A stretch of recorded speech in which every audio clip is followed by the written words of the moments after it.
ओम नमः शिवाय, जय श्री राम, राधे राधे। मित्रों, कैसे आप सभी लोग? आशा करता हूँ हमेशा की तरह आप लोग कुशल मंगल से होंगे, अच्छे से होंगे, स्वस्थ होंगे, दूसरों की सहायता कर रहे होंगे, अपने परिवारजनों के साथ, मित्रों के साथ खुशी खुशी जीवन व्यतीत कर रहे होंगे। ऐसी दुआएं मनोकामना मैं भगवान से आप लोगों के लिए हमेशा से करता हूँ।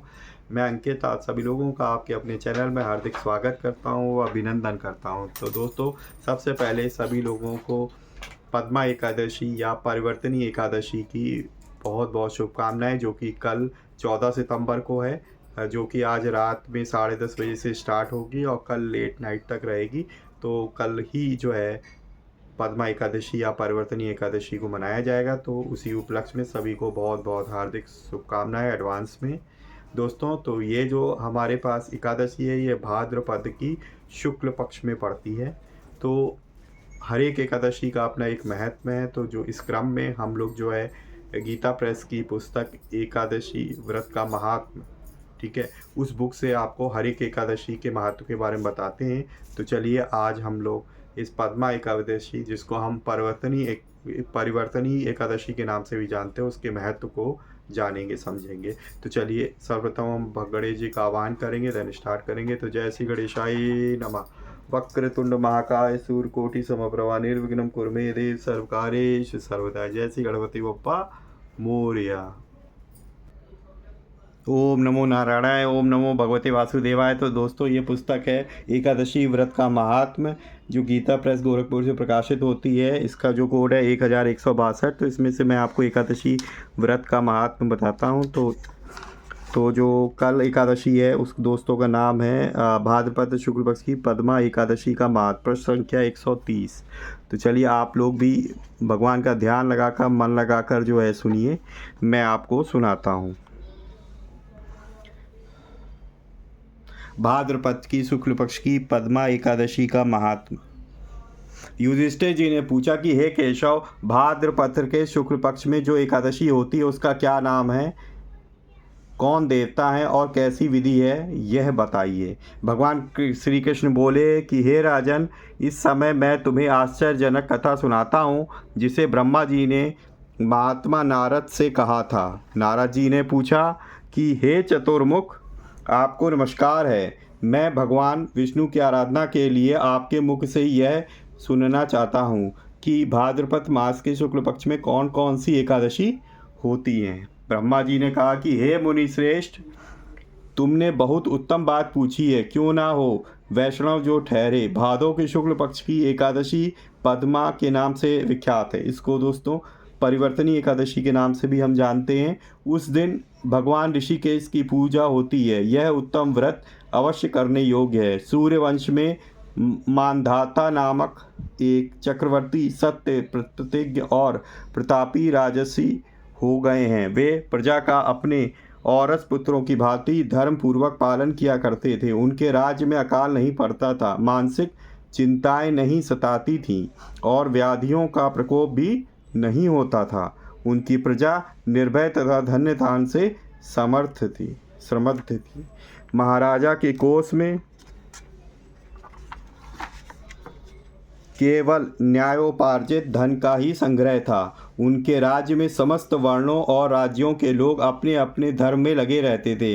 मानधाता के राज्य की भूमि कामधेनु के समान फल देने वाली थी। उनके राज्य करते समय प्रजा को बहुत सुख प्राप्त होता था। एक समय किसी कर्म का भोग प्राप्त होने पर राजा के राज्य में 3 वर्षों तक वर्षा नहीं हुई। इससे उनकी प्रजा भूख से पीड़ित नष्ट होने लगी। तब संपूर्ण प्रजा ने राजा के पास आकर इस प्रकार कहा। प्रजा बोली, हे नृपश्रेष्ठ, आपको प्रजा की बात सुननी चाहिए। पुराणों में मनीषी पुरुषों ने जल को नारा कहा है। वह नारा ही भगवान का अयन निवास स्थान है, इसलिए वे नारायण कहलाते हैं। नारायण स्वरूप भगवान विष्णु सर्वत्र सर्वव्यापक रूप में विराजमान हैं। वे ही मेघ स्वरूप होकर वर्षा करते हैं। वर्षा से अन्न पैदा होता है और अन्न से प्रजा जीवन धारण करती है। हे नरश्रेष्ठ, इस समय अन्न के बिना प्रजा का नाश हो रहा, अतः ऐसा कोई उपाय कीजिए जिससे हमारे योगक्षेम का निर्वाह हो। राजा ने कहा, आप लोगों का कथन सत्य है, क्योंकि अन्न को ब्रह्म कहा गया है। अन्न से प्राणी उत्पन्न होते हैं और अन्न से ही जगत जीवन धारण करता है। लोक में बहुधा ऐसा सुना जाता है तथा पुराण में भी बहुत विस्तार से के साथ ऐसा वर्णन है कि राजाओं के अत्याचार से प्रजा को पीड़ा होती है, किंतु जब मैं बुद्धि से विचार करता हूँ तो मुझे अपना किया हुआ कोई अपराध दिखाई नहीं देता। फिर भी मैं प्रजा का हित करने के लिए पूर्ण प्रयत्न करूँगा। ऐसा निश्चय करके राजा मानधाता इन्हें गिने व्यक्तियों के साथ ले विधाता को प्रणाम करके सघन वन की ओर चल दिए। वहाँ जाकर मुख्य मुख्य मुनियों और तपस्वियों के आश्रमों पर घूमते फिरे। एक दिन उन्हें ब्रह्मपुत्र अंगिरा ऋषि का दर्शन हुआ। उन पर दृष्टि पड़ते ही राजा हर्ष में भरकर अपने वाहन से उतरे और इंद्रियों को वश में रखते हुए दोनों हाथ जोड़कर उन्होंने मुनि के चरणों में प्रणाम किया। मुनि ने भी स्वस्ति कहकर राजा का अभिनंदन किया और उनके राज्य के 7 अंगों की कुशल पूछी। राजा ने अपनी कुशल बताकर मुनि के स्वास्थ्य का समाचार पूछा। मुनि ने राजा को आसन और अर्घ्य दिया। उन्हें ग्रहण करके जब वे मुनि के समीप बैठे तो उन्होंने इनके आगमन का कारण पूछा। तब राजा ने कहा, हे भगवान, मैं धर्मानुकूल प्रणाली से पृथ्वी का पालन कर रहा था, फिर भी मेरे राज्य में वर्षा का अभाव हो गया। इसका क्या कारण है, इस बात को मैं नहीं जानता। ऋषि बोले, हे राजन, यह सब युगों में उत्तम सतयुग है। इसमें सब लोग परमात्मा के चिंतन में लगे रहते हैं तथा इस समय धर्म अपने चारों चरणों से युक्त होता है। इस युग में केवल ब्राह्मण ही तपस्वी होते हैं, दूसरे लोग नहीं। परंतु हे महाराज, तुम्हारे राज्य में यह शूद्र तपस्या करता है, इसी कारण मेघ पानी नहीं बरसाते। तुम इसके प्रतिकार का यत्न करो, जिससे यह अनावृष्टि का दोष शांत हो जाए।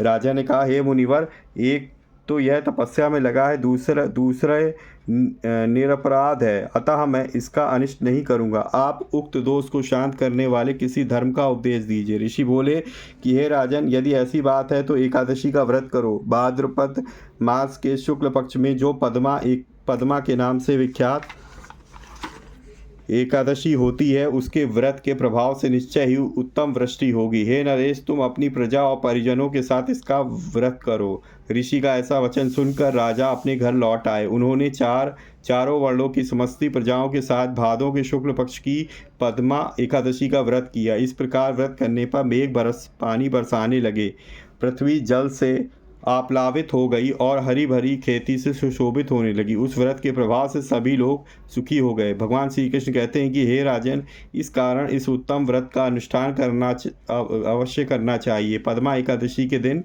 जल से भरे हुए घड़े को वस्त्र से ढककर दही और चावल के साथ ब्राह्मण को दान देना चाहिए। साथ ही छाता और जूता भी देना चाहिए। दान करते समय निम्नांकित मंत्र का उच्चारण करें।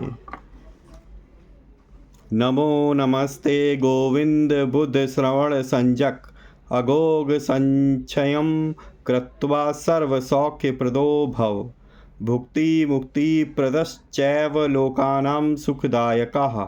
बुधवार और श्रवण नक्षत्र के योग से युक्त द्वादशी के दिन बुद्ध श्रवण नाम धारण करने वाले भगवान गोविंद, आपको नमस्कार है, नमस्कार है। मेरी पाप राशि का नाश करके आप मुझे सब प्रकार के सुख प्रदान करें। आप पुण्यात्मा जनों को भोग और मोक्ष प्रदान करने वाले तथा सुखदायक हैं। हे राजन, इसके पढ़ने और सुनने से मनुष्य सब पापों से मुक्त हो जाता है। सियावल रामचंद्र की जय। ओम नमः शिवाय। ओम विष्णुवे नमः। तो ये था दोस्तों पद्मा एकादशी का महत्व, जो आपको मैंने कह सुनाया। बहुत ही सुंदर रोचक कथा सुनाई है, ठीक है, कि किस तरीके से राजा के जो क्षेत्र है, उनका जो राज्य है, उसमें पानी नहीं बरस रहा था, ठीक है। और प्रजा उनके पास गई तो राजा ने कहा कि मैंने तो ऐसा कोई पाप नहीं किया, मुझे नहीं याद आ रहा जिसकी वजह से आपको कोई दिक्कत हो। फिर भी जो है प्रजा के अनुनय विनय करने पर राजा ने कहा, ठीक है, ये मेरी रिस्पॉन्सिबिलिटी है, ठीक है, मैं जो अपनी तरफ से पूरी कोशिश करूँगा। तो वो वन जाके दर भटकते हैं और ऋषि मुनियों के जो है खोजने में लग जाते हैं। तो इसी तरह में एक ऋषि मिलते हैं और ऋषि से कारण पूछते हैं।